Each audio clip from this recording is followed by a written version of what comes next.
भाजपा सरकार को हर उस चीज़ में अरुचि है जिससे उसकी सच्चाई बेनकाब होती हो, और चाहे वो व्यवस्था का वो हिस्सा ही क्यों ना हो जिसके तहत वो सत्ता में काबिज हुई हो। आज पूरे देश में जो हालात हैं उसमें सबसे ज़्यादा प्रताड़ित वर्ग कोई है तो श्रमिक हैं।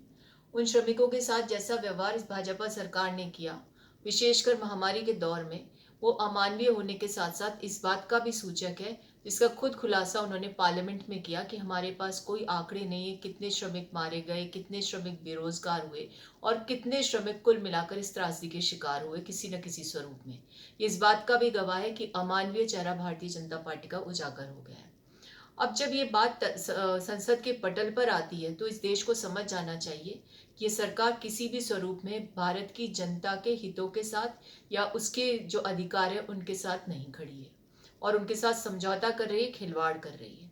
आज श्रमिक मारे गए क्योंकि उनका रोजगार उस लॉकडाउन के कारण छिना, जिस तालेबंदी की घोषणा महज 3.5 घंटों में की गई है, नोटबंदी से आधा घंटा और कम।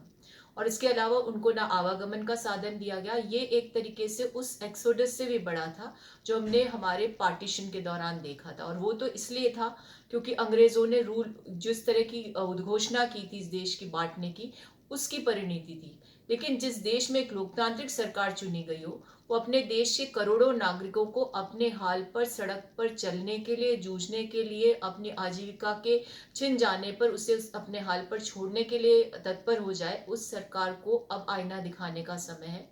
जो सरकार आंकड़े नहीं दे सकती, जो तथ्यों में विश्वास नहीं करती, जिसने अपने 6 वर्षों में निरंतर सारे सर्वे का जो एजेंसीज हैं उनको ठप करने का काम किया है, और यदा कदा कोई एजेंसी कोई डेटा लेकर भी आती है तो उसे भी छुपाया जाता है। इकोनॉमी के साथ खिलवाड़ किया, बेस ईयर और फॉर्मूला बदलकर।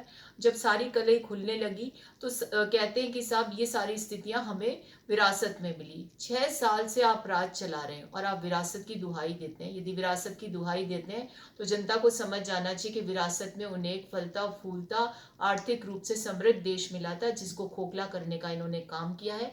आज सारे श्रमिकों के अधिकार छीने जा रहे हैं, उन्हें मरने के लिए मजबूर किया जा रहा है। बेरोजगारी का दंश युवा और श्रमिक मिलकर के झेल रहे हैं, और जितने ले ऑफ्स हुए ऑर्गेनाइज एंड अनऑर्गेनाइज सेक्टर में उसका डेटा सरकार के पास नहीं है। और इकोनॉमी की जो स्थिति है उसको सबके सामने है, और इसके बावजूद ये जिस तरह का व्यवहार इन्होंने अपनाया है वो सिर्फ इस बात का सूचक है कि देश की जनता के हितों के साथ समझौता करके उसे अपने हाल पर छोड़ने के लिए भाजपा शासन में आई।